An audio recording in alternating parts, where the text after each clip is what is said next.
ছিনতাই ছিনতাই ইদানিং আমার কাছে যে রিপোর্ট, ছিনতাই অনেক বেড়ে গেছে এবং এই ছিনতাইয়ের ঘটনার মধ্যে অধিকাংশ ছিনতাই হচ্ছে মোবাইল ফোন ছিনতাই। বাসে যাত্রী বসে থাকে, পাশে থেকে আসে মোবাইল ফোনটা ছিনাই নিয়ে দৌড় দেয় এবং বিভিন্ন যাত্রীদের থেকে ছিনতাইকারীরা ছুরি দেখায় অথবা এরূপ একটি কিছু দিয়ে ভয় দেখায়। শুধু মোবাইল ছিনতাই ব্যাপক। For the foreign students, I draw your attention. Mobile ছিনতাই is on the rise, so you have to take care of your mobile when you are walking on the street, or you are shopping somewhere, or you are having your snacks or something like that at the footpath.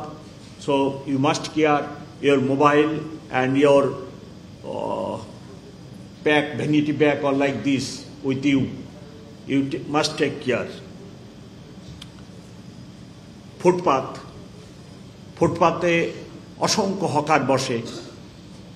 আমি ব্যক্তিগতভাবে মনে করি তাদের সংসার আছে, ছেলে মেয়ে আছে এবং এত সংখ্যক হকারকে আপনি হঠাৎ করে না করে দিবেন, এটা বিষয়টা একটা অমানবিক হয়ে যায়।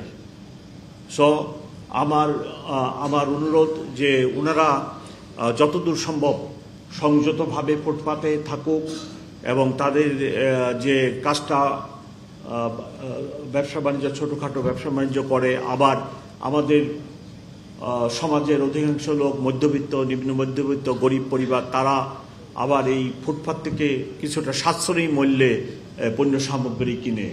এইসব বিষয়ে দিয়ে নজর রেখে আমি চাই যে ফুটপাতে যিনারা এই ছোটোখাটো দোকান বসে ব্যবসা বাণিজ্য করতেছেন তারা যেন খেয়াল রাখে যেন আমার ট্রাফিক কোনোভাবে ডিস্টার্ব না হয় এবং আমার মানুষ এই শহরবাসী যেন ফুটপাত দিয়ে হাঁটার একটা সুযোগ থাকে। সবই দখল করে যদি নেন তাহলে তো আমার শহরে যারা বাস করতেছেন তারা হাঁটারও সুযোগ পাবেন না, আমার ট্রাফিক ডিস্টার্ব হবে, অতটা তো ছাড় দিতে পারবো না।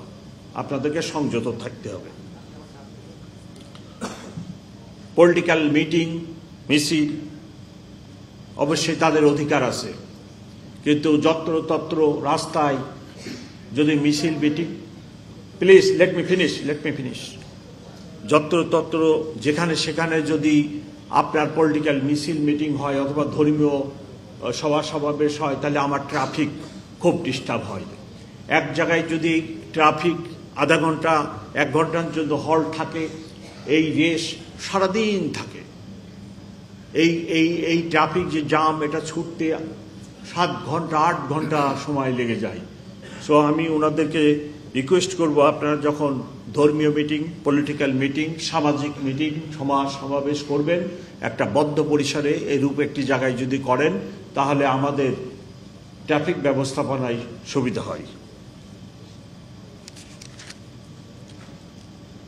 আপনারা বাড়িঘর অবশ্যই করবেন, সেটাও আপনাদের একটা অধিকার, কিন্তু বাড়িঘর করতে যে ইদানিং দেখা যাচ্ছে যে রাস্তার উপরে কনস্ট্রাকশন ম্যাটেরিয়াল রেখে ওইখানে ট্রাফিকের প্রতিবন্ধকতা সৃষ্টি করতেছে এবং এই ব্যাপারে আইন আছে, ঢাকা মেট্রোপলিটন পুলিশে আইন আছে।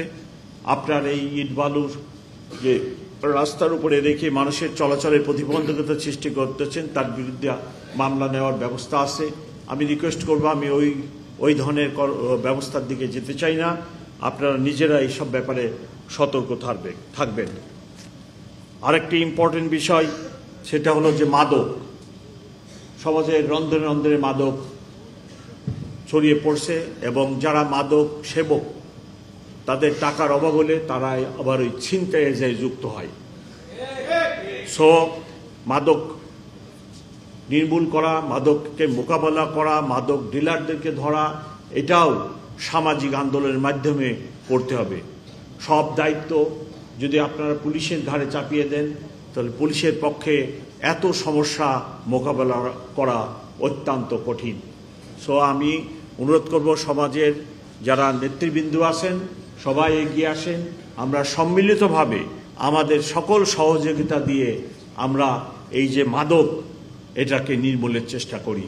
মাদক একটি ফ্যামিলির একটি মানুষ যদি মাদকাসক্ত হয় ওই পুরা মহল্লার লোকের জন্য একটা অশান্তি বয়ে আনে। সে তার ফ্যামিলিকে ডিস্টার্ব করে টাকা পয়সার জন্য, সেখান থেকে তাদেরকে নিঃশেষ করে, তারপরে প্রতিবেশীদের ঘাড়ে চাপে, প্রতিবেশীদের এটা চুরি করে ওটা চুরি করে, তারপরে রাস্তা যেয়ে ছিনতাই শুরু করে। সো এই মাদককে আমাদেরকে ঠেকাতে হবে সামাজিক আন্দোলনের মাধ্যমে।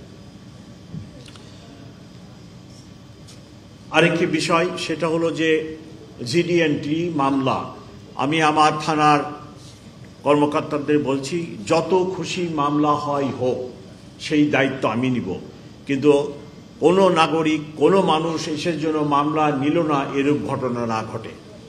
সব মামলা রেকর্ড হবে, যে অপরাধ হবে সেই অপরাধের মামলা রেকর্ড হবে, এর কোনো ব্যত্যয় আমি মেনে নিব না।